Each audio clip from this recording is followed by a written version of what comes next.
주님께로 나아가십시다. 거룩한 탄식으로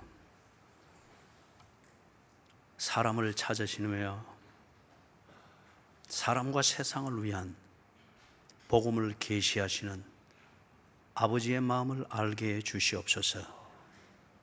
예수님의 이름으로 기도드리옵니다. 아멘.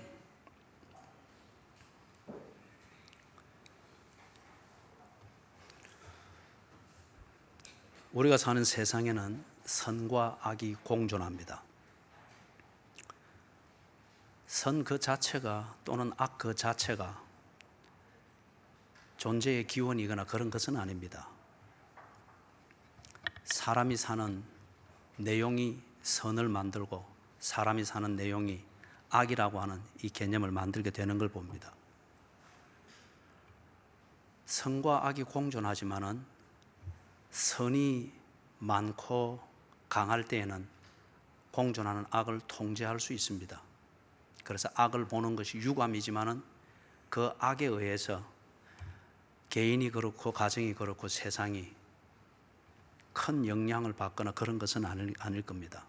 반면에 악이라고 하는 이것을 양산하게 되는 생활 방식이나 사고 방식, 그리고 그런 것에 길들여져 있는 사람들이 많을 때에 이걸 보고 우리는 악이 득세한다고 말합니다. 그럴 때에 공존하고 있는 선은 무기력합니다. 선하게 살면 살수록 악으로 인한 그 무기력감과 배신감으로 인해서 삶이 더욱더 힘들어지고 사는 것이 불공평하게 보이고 그것에 대한 정서 때문에 결국은 자기 인생을 자기 스스로 망치게 되는 것을 보게 되어집니다.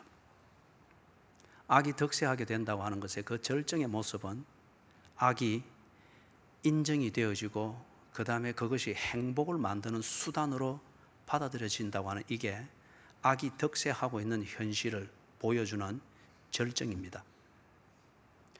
이 시대는 어떤 시대일까요? 선과 악이 공존하고 있다는 이 자체를 두고 이 시대가 말세다 그리 말할 수는 없습니다. 인간이 있는 이상 거기에는 반드시 악이 있습니다. 하나님의 형상인 인간이 있는 이상 거기에 반드시 선이 있습니다. 문제는 지금 악이 득세하고 있는 시대인가, 악을 통제할 수 있고 악에 대해서 면역성이 있는 그런 시대인가, 이것이 관건입니다.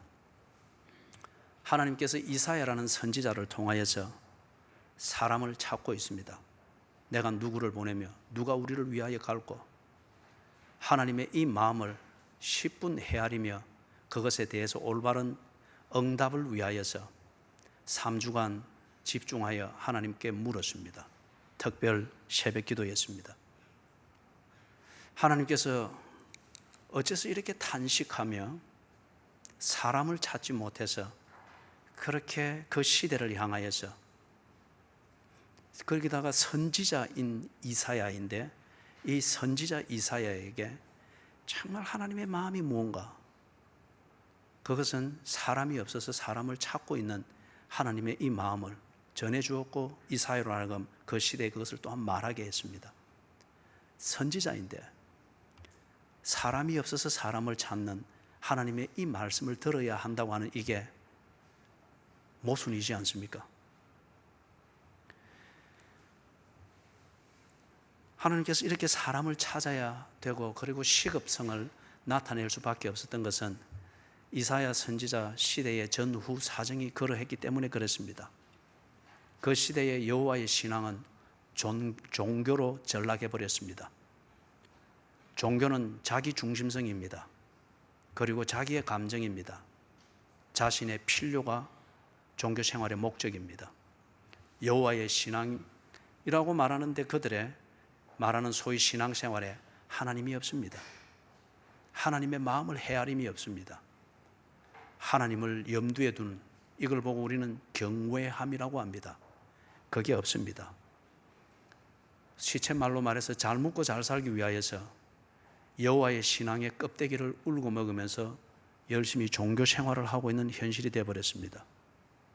그들의 경제에 여호와의 백성답고 진정 정의와 공의를 사회의 기반으로 주신 여호와를 알고 경제 활동을 하는, 그게 그 사회에 그렇게 뚜렷하게 보이지를 않습니다.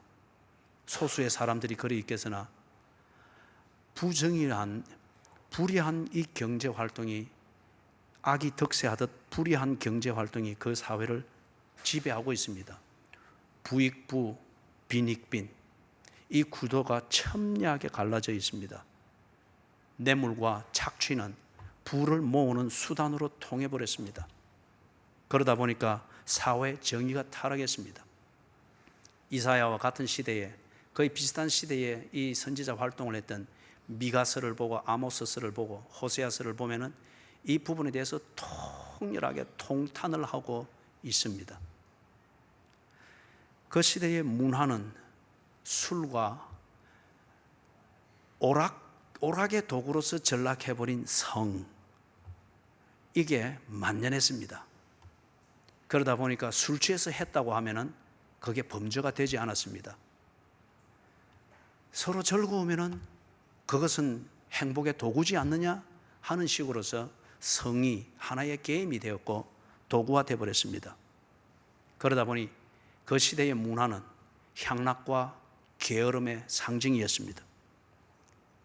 그러다 보니까 그 시대의 행복의 개념, 이것은 물질주의와 신분 상승, 이것을 지표로 삼아서 내가 행복한가 행복하지 아니한가, 그것을 판단했습니다. 그렇기 때문에 행복하기 위하여서는 신분 상승을 추구해야 했고, 행복하기 위하여서는 어떻게든지 물질적 안정을 추구하는 그러한 삶의 방식을 추구해야만 했습니다. 그러다 보니까 자녀를 노예로 파는 일들이 생계 수단의 하나로 서민들 가운데서 통용이 됐습니다. 행복을 추구하기 위해서입니다. 그러나 그 행복을 추구하기 위해서 자녀를 노예로 팝니다. 원론적인 모순입니다. 자녀를 잃은, 그리고 자녀가 이유 없는 고난을 당하고 있는 것을 보는 어미가 쌓여져 있는 재물 더미 속에서 과연 행복할 수 있을까요? 그렇다고 하면 그 부모는 짐승이지 사람이 아닐 것입니다. 예수님 시대에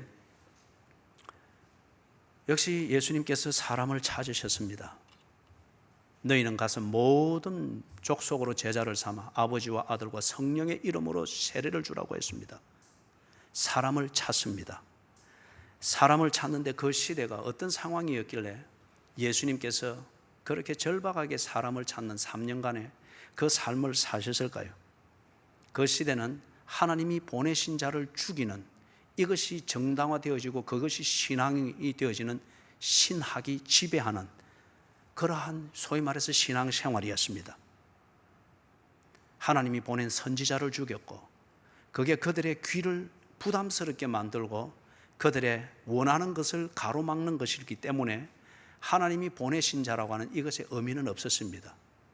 불편하고 내 가는 길을 가로막는다고 하고, 그 다음에 자신의 종교를 어렵게 만든다고 해서 죽여버렸습니다. 그리고 그렇게 죽이는 것은 그들의 신앙 사람들과, 그리고 예수님의 십자가의 죽으심과 부활을 목격했던 소위 말해서 최초의 이 교인들, 그들의 신앙은 그 사회에 대해서 모여서 120는 잘 통하고 하나 된 공동체인데, 다락방 밖에 하나님이 보내신 자를 죽이고 그것이 신앙으로 그렇게 치부하고 있는 자기 의에 빠져 있는 그 바깥 세상에 대해서는 아무것도 하지를 못하고 오히려 그것으로 피해서 다락방으로 코너로 몰려서 자기들끼리 위로하고 나누고 격려하고, 그들 스스로 우리가 의미 있다라고 계속적 누가 우의정이 될까는 돈도 많이 벌고 구원에 있어서도 교회 안에서도 인정을 받고, 그 다음에 바깥에서도 자기들 나름대로 세속적 가치관에 맞는 그 진로를 모색하면서 한편 그들의 신앙을 지킨답시고 다락방에 갇혀 있는 안전한 자리에 갇혀서 세상에 대해서는 어떤 것도 하지를 못했습니다. 예수님이 계시던 그 당시 전후, 그 당시를 묶어서 볼 때에 유대주의 종교, 이것에 의해서 사람들의 신앙생활이라고 하는 것을 예속했습니다. 다른 말로 말해서 하나님의 백성인 것을 자부하고 여호와의 신앙, 생활의 전통을 이어받고 있다고 자부하는 이 사람들의 신앙생활은 유대주의라는 이 종교에 의해서 철저히 통제받고 있었고 그것이 끌려가고 있었습니다. 그들의 기도는 이사야가 하는 것처럼 하나님의 임재를 보며 하나님과 나누는 인격적 대화가 아니라 유대주의 종교가 만들어 놓은 그 기도문과 그 분위기에 자기를 맞추어가는 종교적인 세련됨을 추구하는 것이었습니다. 헬라 철학이 지배하는 사회이다 보니까 교인들 역시 하나님의 백성임을 자부하는 이 유대인들 역시 그들의 사고방식과 가치관, 이 가치관과 사고방식이 헬라 철학의 지배를 받고 있었습니다. 기도문을 가지고 기도합니다. 절기를 따라서 성전에 올라가서 제사를 드립니다. 회당에서 성경을 읽고 배우고 합니다. 그리고 나름대로 몸에 배어 있는 대로 경건의 생활이랍시고 거룩을 추구하고 그런 생활들을 합니다. 그렇지만은 그들의 사고방식과 가치관은 헬라 철학대로 가고 있었습니다. 그들의 진로와 생활을 결정하고 고민을 하는 것, 즉 생계의 문제를 결정하고 고민하는 것을 위하여서 창조주 하나님을 생각하며 그 하나님께서 나를 지으시고 보내셨다고 하는 이 존재론이 정리가 되어 있지를 못했습니다. 그 사회를 통치하고 지배하고 법을 집행하는 로마 통치 체제 하에서 어떻게 기회를 잡을 것인가, 어떻게 생계를 유지할 것인가, 어떤 직장을 얻을 것인가, 어떻게 결혼할 것인가, 로마가 통치하고 있는 그 체제 하에서 모든 기회를 보고 그래서 진로를 판단하고 생활을 어떻게 하고 생계를 어떻게 꾸려갈 것인가 모색을 했습니다. 그들의 형식에 있어서는 여호와의 종교, 하나님의 백성이라고 하는 전통적으로 내려오는 그 정체성의 껍데기를 입고 있는데 그 껍데기 속에서 그들의 실생활과 그들이 만들어가는 인생이라고 하는 이 핵심은 무엇으로 만들어지는가? 유대주의의 종교와 헬라의 철학과 로마의 통치 그 아래서 이루어지는 경제활동과 생계의 구조 속에서 그들은 살았습니다. 그렇기 때문에 그들이 추구하던 것은 무엇을 마실까, 무엇을 입을까 였습니다. 무엇을 마실까, 무엇을 입을까, 이것이 그들의 삶의 주제였고 이것을 푸는 것이 그들의 제일 우선순위였습니다. 이걸 위해서 기도의 형식을 했고 이걸 위하여서 그들은 여호와의 이름을 불렀고 이걸 위하여서 그들은 성전의 땅을 밟았습니다. 그렇기 때문에 예수님께서 너희들이 건채와 11조를 가지고서 성전을 자꾸 들락거리는데 오지 마라, 내 땅만 밟고 더럽힐 뿐이니라. 그것을 통렬하게 지적을 했습니다. 오지 않게 하는 것이 목적이 아니라 정작 껍데기는 여호와의 백성의 껍데기인데 그 실속은 유대주의고 실속은 헬라 철학이고 그들의 간절한 절박감은 로마 통치하에서 기회를 잡는 그것이었습니다. 무엇을 먹을까, 무엇을 입을까였습니다. 그것을 직시하고 돌아보도록 하기 위해서 예수님께서 강력하게 말씀하셨습니다. 그렇기 때문에 2000년 전 예수님이 계시던 그 당시의 사회에 사람들이 가지고 있었던 행복의 개념, 하나님의 백성임을 자부하며 여호와 신앙의 껍데기를 입고 사는 이 사람들이 가지고 있었던 행복의 개념, 먹고 즐기고 여유 있게 쌓아두는 그것이었습니다. 무엇을 먹을까, 무엇을 마실까, 그것에 그들의 행복이 달려있다고 믿었습니다. 이걸 이루기 위해서 그들은 몸에 배어 있고 나름대로 알고 있는 여호와의 신앙, 그것에 집중을 했던 겁니다. 그래서 예수님께서는 무엇을 먹을까, 무엇을 입을까 염려하지 마라. 그거는 이방인들이 하는 것이니라. 너희는 먼저 그의 나라와 그의 의를 구하라. 유대주의 방식으로 살지 말고 헬라 철학의 지배를 받아 살지 말고 현 시대를 경제를 좌우하고 있고 권력을 좌우하고 있다고 여겨지는 로마 통치의 그 틀 속에서 그런 식으로 살아서는 안 되느니라. 너희는 먼저 그의 나라와 그의 의를 구하라. 그게 행복의 길이라고 가르치신 것입니다. 시냇가에 심은 교회가 있는 이 시대는 어떠할까요? 하나님께서 내가 누구를 보내면 누가 우리를 위하여 갈고 사람을 찾으시는 그것과 무관한 시대일까? 아니면은 이사야의 시대나 지금으로부터 2000년 전에 유대 땅의 그 사회나 대동소이한 그러한 사회를 속에서 우리가 살고 있다고 하면은 지금 하나님께서 사람을 간절하게 찾으시며 그것이 우리에게 주어지는 복음일 것입니다. 한 4가지의 사례를 들어서 이 시대를 한번 진단해 볼 수 있기를 바랍니다. 얼마 전에 중학교 2학년 남학생이 부탄가스를 가지고서 어느 한 학교에 교실을 폭파했습니까? 거기서 한 등 부탄가스를 터뜨려서 공포감을 조성했죠. 얘가 잡혔을 때 칼을 품고 있었습니다. 그러면서 심리학자들과 여러 청소년 심리학자들과 상담가들이 면담을 해본 결과 얘가 아주 순진하기도 하겠지만 그게 지가 가지고 있는 것이 전부니까 그 애가 상담을 통해서 자기를 표현했던 것의 말은 딱 이 말입니다. 사람을 보면 죽이고 싶다. 그게 칼을 품고 다니는 이유고 부탄가스를 가지고 폭발을 하는 그 이유였습니다. 분노와 스트레스가 가득한 사회인 것을 보여주는 단편적인 예입니다. 중학교 2학년 남학생입니다. 분노와 스트레스가 가득한 사회입니다.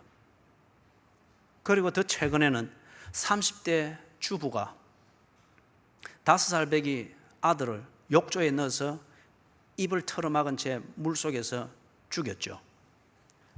이유는 이 아이가 지 아버지만 좋아하고 자기는 좋아하지 않는 것 같다. 그래서 죽였다. 이 상식 밖의 얘기잖아요. 조사를 하면서 보니까 이분은 우울증을 앓고 있는 여인이었습니다. 약을 복용하고 있는데 그 약 효과가 우울증 정세보다 약했던 모양입니다. 우울증이라는 이것은 모든 것을 부정적으로 보며 과거 속으로 나를 몰아넣다 보니까 언제나 죄인이고 현실은 부정적이고 비관적입니다. 이게 우울증의 아주 무서운 정세이죠. 이 한 예에서 보듯이 5살 배기의 아들을 정상적인 부인일 것 같으면 고생스럽다고 해서 아이를 그렇게 죽이지 아니할 겁니다. 이게 우리에게 뭘 말하는가? 지금 이 우울증 정세는 우리 사회에 갈수록 확산되고 있고 급속한 속도로 증가하고 있습니다. 삶의 이슈가 없는 사회가 되어버렸습니다. 살아야 될 이유를 느끼지를 못합니다. 고생을 극복해서라도 살아야 될 목적과 의미가 느껴지지 않는 사회입니다.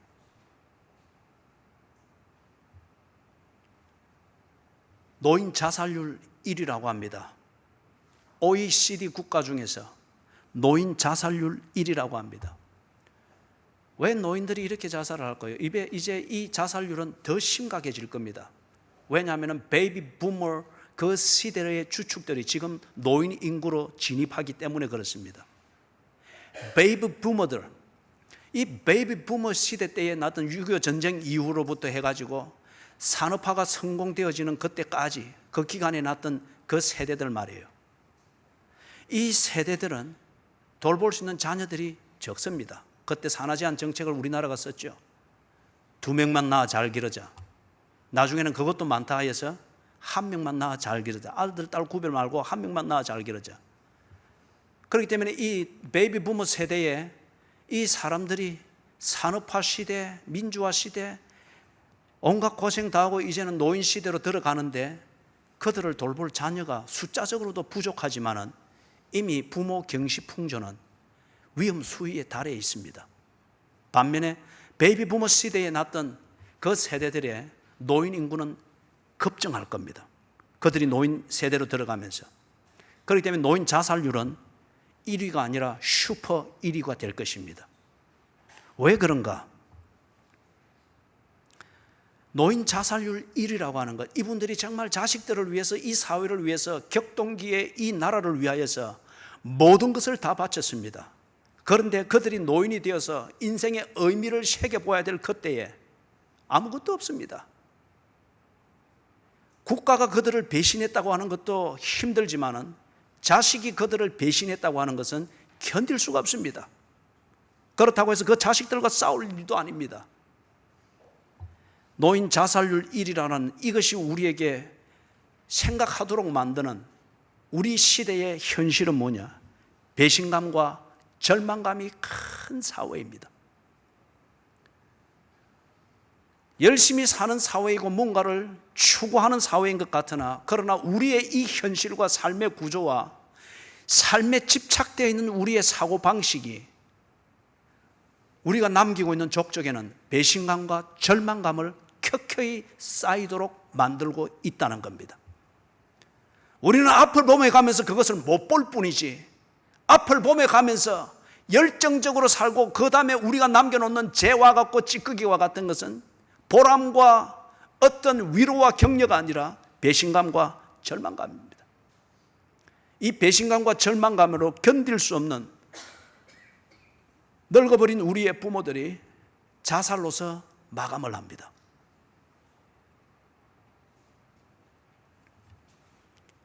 불법 체류자들이 우리나라에 많습니다. 매력 코리아라고 해서 정부는 계속해서 우리나라를 세일즈하기 위하여서 애를 쓰고 있습니다. 그러다 보니까 K-팝이든지 어떤 코리안 아이돌이든지 어떤 문화로 인하여서 많은 사람들이 나라를 동경하면서 몰려듭니다. 합법적으로 몰려드는 사람도 있지만은 못 사는 나라에서 직업의 기회를 갖기 위하여서, 생계의 수단을 구하기 위하여서 불법적으로 들어오고 불법적으로 그렇게 체류를 하고 있는 사람들이 갈수록 많아집니다. 문제는 그들도 참 힘들지만은 그들의 자녀들입니다. 그들은 법적으로 이 나라에 거주할 권리가 없습니다. 그렇기 때문에 대한민국 헌법이 보장하고 있는 국민의 권리를 보호받고 보장받을 수 있는 자격이 없습니다. 법적으로는 옳습니다. 그러나 법은 사람의 삶을 위해서 있는 겁니다.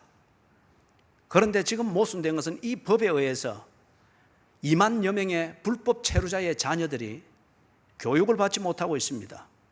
의료 혜택을 받지를 못하고 있습니다. 기본적인 환경을 갖춘 삶의 환경에서 제대로 자라지를 못하고 있습니다. 부모가 불법 체류이기 때문에 언제든지 도망을 가야 될 준비를 하다 보니까 빈곤의 악순환이 반복이 되어집니다. 그리고 그나마 그러한 극빈층이 살 수 있는 그러한 환경에서 가족이 있지만은 가족의 기본적인 시간을 가지고 생활을 할 수가 없습니다. 불법 체류이기 때문에 언제든지 옮겨가야 되고, 예를 들면 차를 몰고 가다가 접촉 사고가 났다. 자기가 피해자임에도 불구하고 도망가야 됩니다. 불법 체류자인 게 발각이 되어지면 현장에서 바로 체포되어서 누가 잘했고 잘못했고를 따지기 전에 불법 체류만을 묻게 되어집니다. 강제 송환되어지든지 아니면은 보호소에서 기약 없는 시간을 거기서 자식과 함께 보내야 됩니다. 이것을 피하기 위하여서 피해자이지만은 현장에서 벗어나서 도망을 가야 됩니다. 이런 경우를 두고서 불법 체류자인 것을 알게 될 때에 이런 것을 악용하는 정말 그 못된 사람들이 있죠. 불법 체류자라고 하는 신분을 가진 부모의 자녀들이 이렇다 보니까 어떤 것도 인간의 기본 권리를 추구할 수 있는 기회를 정당하게 추구할 수도 없고 받을 수도 없고 제공받을 수가 없습니다. 불법 체류자이다 보니까 아이를 베고 있을 때 산부인과로 갈 수가 없습니다. 의료보험 혜택을 전혀 받을 수가 없으니까 보험 혜택을 받지를 못하면 병원을 하면 들락날락 한다고 하는 게 그 돈이 엄청나지요. 거기다가 직업이 제대로 없는 이 불법 체류자들이 그 비용을 감당할 수가 없습니다. 아이를 벤 채 어떤 조짐이 있더라도 집에서 그렇게 끙끙 지내다 보니까 아이가 태중에서 이미 천식을 가지고 나옵니다. 태중에서 이미 태어나자마자 약봉지를 옆에 재어놓고 삽니다. 불공평합니다. 이런 현실이 이 사회의 내용이 어떠한가를 들여다보게 만드는데, 이 사회의 현실이 지극히 이기주의적입니다. 이 국민이 지극히 배타주의입니다. 민족주의입니다. 민족주의는 죄입니다. 애국심은 민족주의로 가서는 안 됩니다. 지금 우리가 아베 정권이 하는 것을 보면서 지탄을 하는데 민족주의고, 그걸 보고 우리는 이념적으로는 거구주의라고 그렇게 말합니다마는 민족주의의 발상입니다. 민족주의는 성경이 아닙니다. 민족주의는 성경적이 아닙니다. 인간답게 제대로 살도록 하는 그 환경으로서 국가가 있고 민족이 있습니다. 그 목적을 위해서 민족심과 애국심이 발휘되어야 됩니다.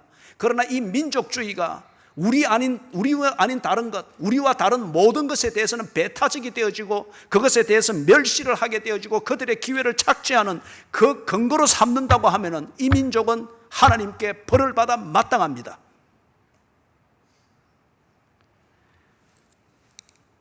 합법적으로 체류를 하고 합법적으로 오고 가고 거주하는 것을 질서를 잡아야 됩니다. 법에도 예외가 있다고 했습니다. 그리고 법보다 더 중요한 것은 사람이 제대로 교제할 수 있는 인륜을 지키고 윤리를 지키는 것입니다. 이 불법 체류자들, 부모들은 그들의 잘못이 있다고 하지만은 이 불법 체류자 부모에 의해서 이렇게 불이익을 당하고 인간의 기본 권리를 전혀 경험해 보지 못한 그들의 자녀들이 그런 식으로 살아야 된다고 하는 것은 불공평하며 이것을 당연시하고 있다고 하는 이 사회는 이기주의적인 사회입니다. 이 국민은 이기주의자들입니다.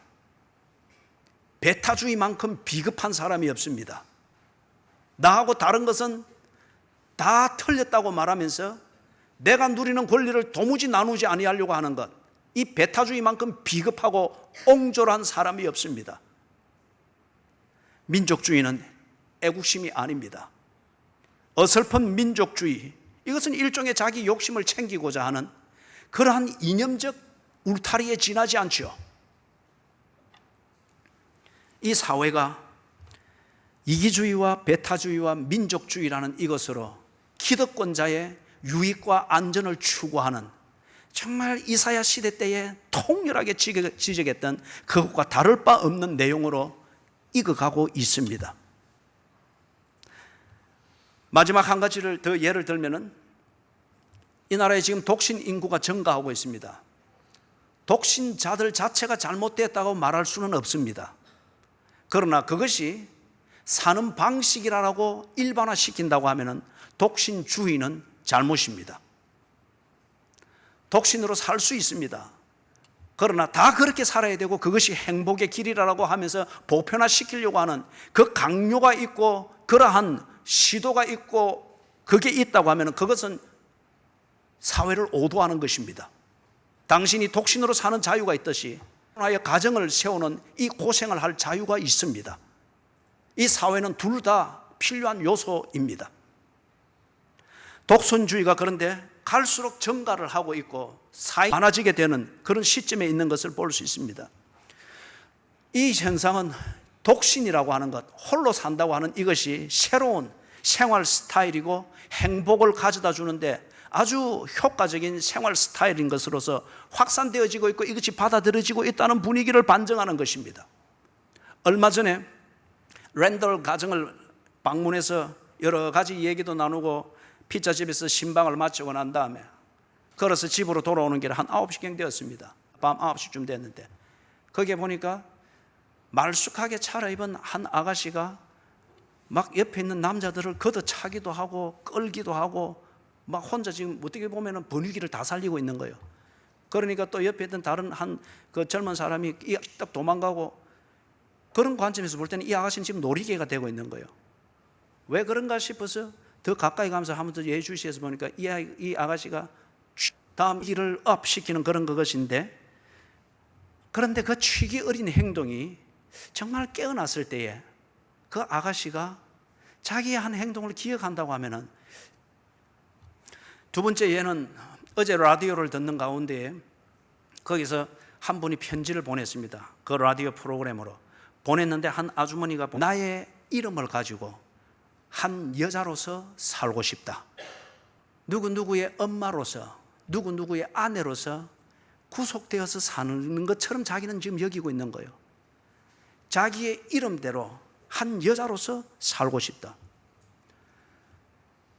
그렇게 생각할 수 있겠죠. 그런데 문제는 그 프로그램을 인도해가는 이 앵커 3명이 여자 1명과 남자 2명입니다. 이 앵커 3명이 이걸 보고 감탄을 하는 거예요. 그리고 박수를 치는 거예요. 그래 하면서 그렇게 살아야 된다는 거예요. 그런데 그 3명 중에서 2명은 이혼한 남자입니다. 그 중에 1명은 3번 이혼을 했습니다. 이름만 대면 누구나 다 아는 사람입니다. 아주 자유분방한 사람입니다. 자유분방한 사람입니다. 그걸 들으면서 그 여자분이 그렇게 편지를 보내서 그런 생각을 한다고 하는 이 자체에 대해서는 저는 문제를 삼고 싶진 않아요. 때로 우리가 일상에서 탈피하고 싶은 일탈에 대한 유혹을 가지고 그 일탈을 통하여서 진부해진 내 삶에 어떤 그런 문제점들을 발견할 수도 있기 때문에 가을을 맞이하면서 중년 여인이 그렇게 한번 생각해 볼 수도 있는 겁니다. 그러나 이 앵커 3명이 지금 이 프로그램을 가지고 청취자들의 여론을 주도하고 있는 이 3명이 독신주의를 표방하고 있으며 그것을 어떤 삶의 뉴 라이프 스타일 이것으로서 부추기고 있으며 그게 행복해지는 길이라고 하는 거예요. 이것은 틀린 겁니다.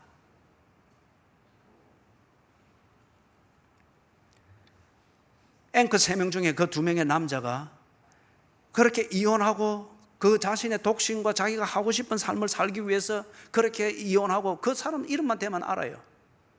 그의 첫 번째 아내가 얼마나 조강지처였던가 헌신적이었던가 하는 것을 우리가 압니다. 이혼을 했던 이유는 순전히 자신의 이기적인 생각 때문이었습니다. 제가 2가지의 예를 드렸습니다. 회사에 회식을 하면서 그렇게 밤늦도록 하고 다시 2차를 가기 위해서 취기 어린 행동을 즐기면서 2차로 와서 귀가 시간이 몇 시쯤 될 수 있을까요? 그 다음에 이 앵커들 독신을 표방하면서 그것이 행복이다.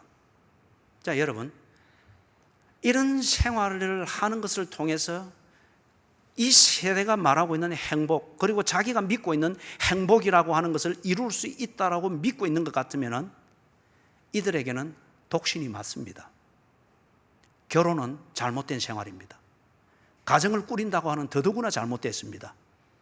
자식을 위하여, 배우자를 위하여서 시간과 재산과 에너지와 능력을 제한받는 것은 정말 이 사람들에게는 미련하게 보입니다. 그것을 가치 있게 생각하면서 그것을 추구하면서 과연 이 회사원 아가씨처럼 그렇게 살 수 있겠느냐?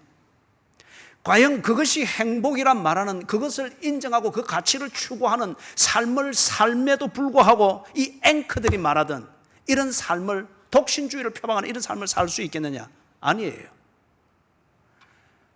지금 이 나라의 독신주의가 대세가 되어져 가고 있고 그리고 그렇게 할 때에 앵커들이 방송 공중파임에도 불구하고 그렇게 찬탄을 하듯이 그게 뭔가 배운 사람 같고 문화인 같고 새 시대를 사는 것 같고 행복한 사람인 것 같고 용기 있고 담대한 사람인 것처럼 받아들여지는 이 분위기가 점점 확산되어져 가는 이 돈키호테 같은 이 사회 말이에요. 이 현상이 우리에게 말해주고 있는, 우리에게 진단하도록 말해주고 있는 이 사회의 실상은 뭐냐? 경쟁 사회에 희생되어진 인간을 보여줍니다. 경쟁에서 살아남기 위해서 이 아가씨가 취기 어린 그 짓으로 조선시대에 때는 부채춤을 추면서 남자의 마음을 사로잡고 분위기를 세웠다고 하면은 지난주 밤 9시 동네 어느 한 지점에서는 취기 어린 행동으로 남정네의 엉덩이를 걷어차고 그리고 지 엉덩이에 남정네가 걷어차고 그래서 길거리에서 잡아라 내 잡아봐라 뛰어다니고 이것으로 분위기를 또 꾸는 거예요. 그래 경쟁에서 살아남으니까.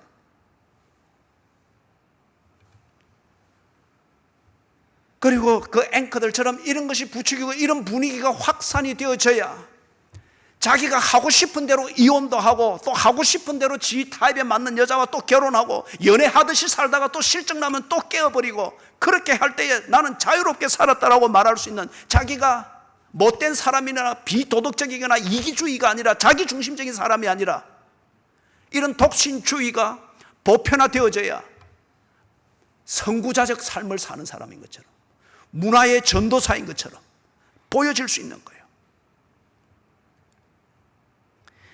이 시대가 향락과 물질을 행복으로 믿는 사회인 것을 진단하게 하는 구체적인 예 중에 하나가 독신주의 문화입니다. 지 살고 싶은 대로 살려면 혼자 살아야 하는 거죠. 모든 독신자들이 다 이렇다고 말을 할 수는 없습니다. 그러나 이게 그 앵커들이 끌어가듯이 이게 하나의 주의가 되고 경향이 되어지고 보편화시키려고 하는 이 자체는 잘못된 것입니다. 결혼을 강요할 수 없듯이 독신을 강요해서도 안 됩니다. 결국 독신을 표방하는데 그 저변에는 적지 않은 숫자의 독신주의자들이 지 살고 싶은 대로 살기를 원하는 겁니다. 그렇게 하는 그들의 믿는 가치관은 내 감각에 만족을 주는 쾌락, 향락, 그리고 그것을 충족시켜가는 자원인 물질을 원하는 만큼 가질 수 있고자 하는 것, 이 가치관이 그 저변에 흐르고 있는 것을 볼 수 있습니다. 말씀을 정리합니다. 그렇다고 하면 하나님께서 이런 시대에 살고 있는 우리를 향해서, 그리스도인과 교회를 향해서 내가 누구를 보내며 누가 우리를 위하여 갈고 사람을 찾으시는 하나님의 그 마음, 이것을 알고 그것에 올바르게 화답할 수 있는 사람은 누구여야 합니까? 어떤 사람이 되어야 됩니까? 분명히 종교적 열정으로는 이것에 제대로 대답할 수가 없을 것입니다. 코미디 프로를, 코미디 빅 리그라고 하는 이 프로를 잠시 쉬면서 한번 이래 들여다보았습니다. 마침 그때 딱 뜬 화면이 그 아이템이 뭐였는가? 한 개그맨이 선임으로 분장을 해서 나왔고, 다른 한 개그맨은 천주교도 아닌 것이 개신교도 아닌 두 개를 합친 것 같은 복장으로 나와 있습니다. 초등학교 동창회를 하는 이 백그라운드를 가지고 그 씬을 만들고 있습니다. 그런데 이 선임이 뭔가 동창들에게 이야기를 하다가 말이 어떻게 이 말장난을 통해서 하나님이라는 소리로 들려지게 되어지니까 예수님 형상을 한 초상화가 무대 뒤에서 이렇게 나오니까 이 선임 분장을 한 사람이 지금 나올 때가 아니에요, 들어가세요 하니까 또 싹 들어갔다 또 이쪽으로 또 싹 나오니까 들어가시라니까요. 그럼 또 싹 들어가고, 이 장난질이 되어지고 있는 거예요. 코미디입니다. 그러나 이런 것이 만연히 되어질 수 있고 이게 코미디의 한 소재로 되어질 수 있다. 이것은 오늘 이 시대의 교회와 기독교의 자리매김을 똑똑히 보여주는 하나의 꽁트라고 생각을 합니다. 이 시대의 교회의 존재감, 그리스도인의 존재감은 코미디에 지나지 않습니다. 코미디처럼 여겨집니다. 필요하면 나오라, 필요 없으면 들어가라, 웃음을 못 주면 들어가라, 내가 원하는 그 행복, 이것을 줄 수 없으면 더 이상 신이 될 수 없으니까 들어가라, 무대 뒤로 사라져야 되는 것, 이것을 얼마든지 조작할 수 있는 것으로 여기고 있고 그런 식으로 조작을 하려고 하는, 그게 이 시대에, 아까 우리가 살펴보았습니다. 그러한 실상을 가지고 있는 이 시대에 빛이 되고 소금이 되어야 될 그리스도인과 교회들이 그런 식으로 지금 존재하고 있습니다. 코미디의 한 소재, 그것에 지나지 않는 것으로 그렇게 자리매김이 되고 있습니다. 시냇가에 심은 교회가 왜 태동했습니까? 저는 지난 3년간 여러분들의 태동한 계기가 되었던, 그것이 여러분의 교회 생활하는 저변이 되지 않기 위하여서 감정과 아니면 보란 듯이 일어서고 서겠다고 하는 것과 어떤 이런 식의, 그것이 여러분의 신앙생활의 저변이거나 분위기를 좋게 만들려고 하는 그런 반작용이 되지 않도록 하기 위하여서 그걸 씻어내는 일에 대하여서 집중하였습니다. 왜 이것으로 이전했습니까? 길목 좋은 것을 찾아온 것도 아니며 아파트가 많기 때문에 온 것도 아닙니다. 아파트가 많이 둘러서 있지만 여전히 한 줄은 빈자리입니다. 지형학적 그 위치 때문에 사람이 가득가득 채워지는 것이 아닙니다. 동서남북이 열려 있다고 하는 길 때문에 왔습니다. 그리고 이 주변에 예수를 모르는 사람들이 많기 때문에 왔습니다.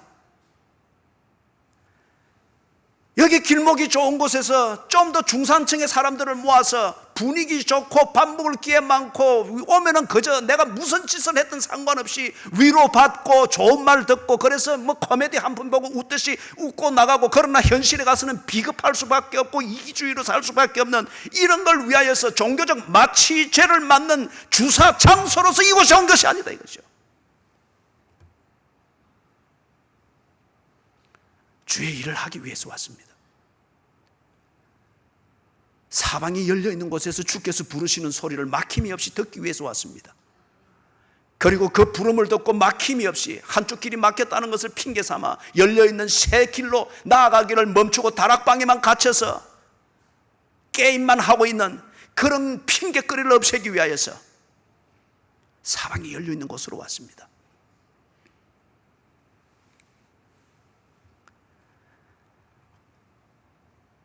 내가 누구를 보내며 누가 우리를 위하여 갈고, 찾으시는 하나님의 이 부르심에 합당하게 부응하고 합당하게 대답을 할 수 있어야 됩니다.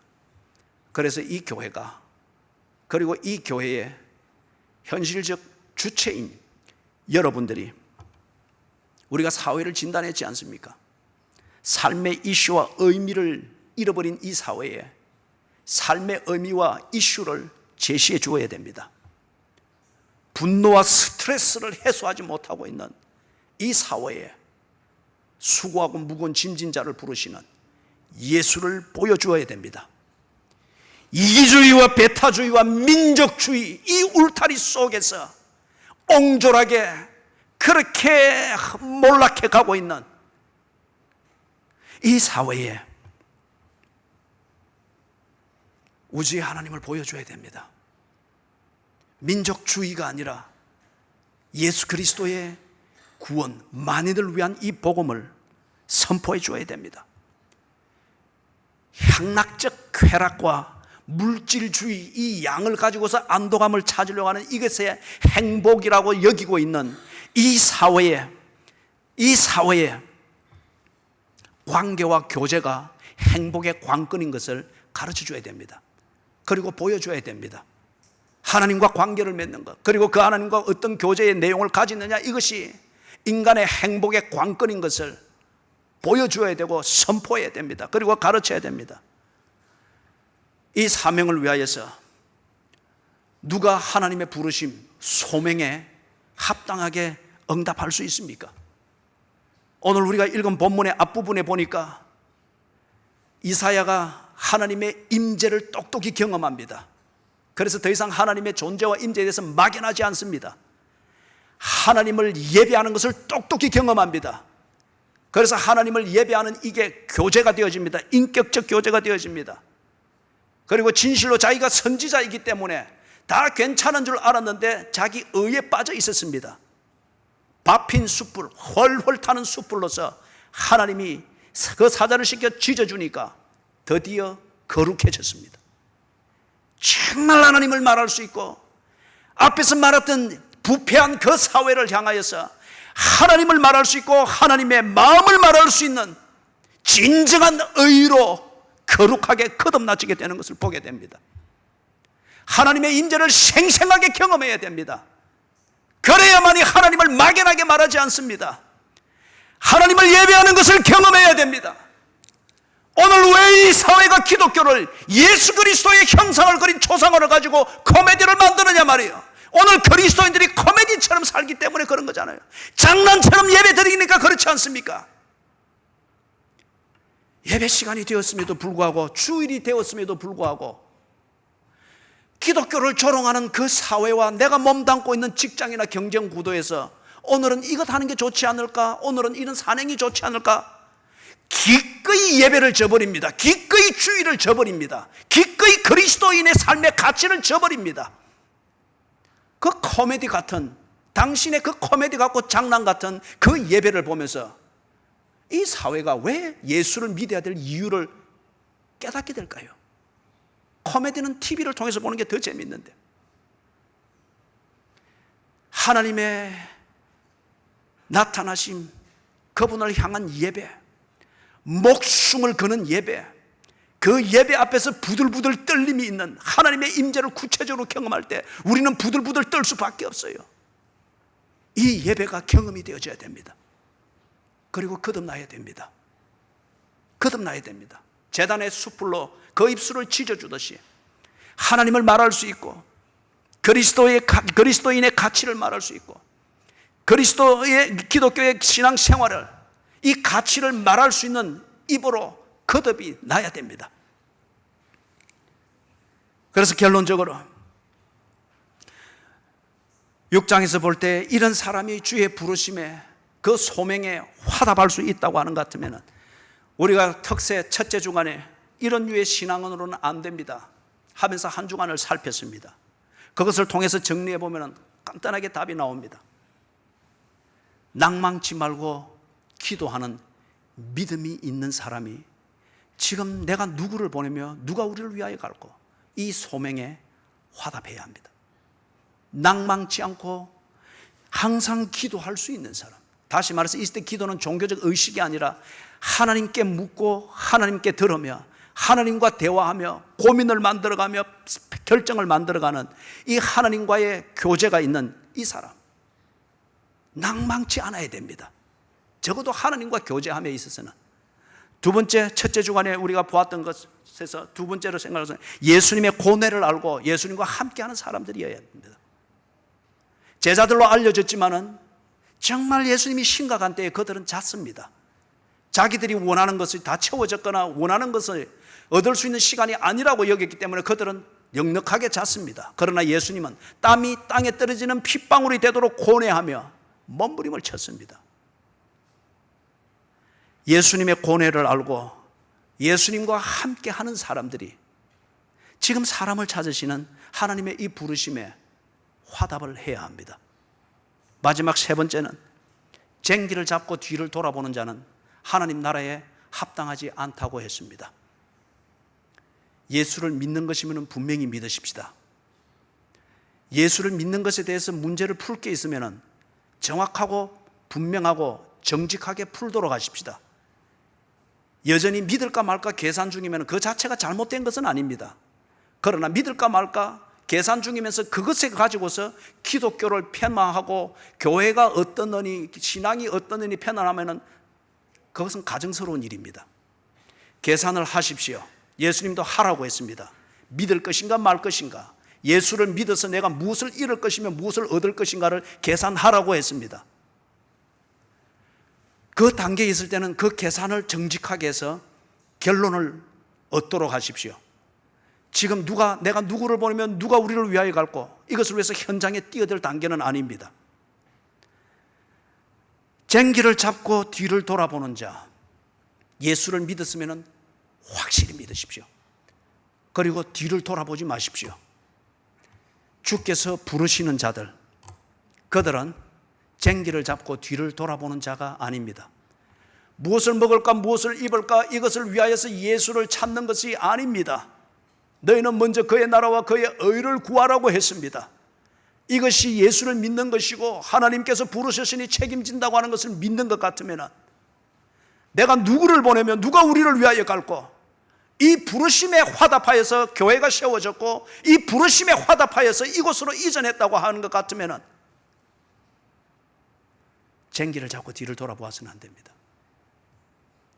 주의 일에 집중을 해서 삶의 이슈를 잃어버린 이 사회에 빛을 던져야 하고, 이기주의적이고 배타적이고 민족주의적인 이러한 울타리를 치면서 자기의 욕구를 채우는 것, 안전만 구하는 이 여기에 만인에게 구원의 길을 주신 예수 그리스도의 복음을 선포해야 합니다.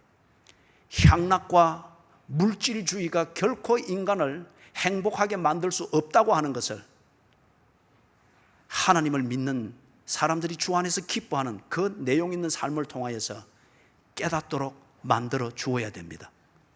부디 쟁기를 잡고 시냇가의 시문교회의 공동체로 부름을 받은 여러분들, 함께 쟁기를 잡고 주의 부르심 이 소명에 화답을 하고 있다고 하면 뒤를 돌아보지 않기를 바랍니다.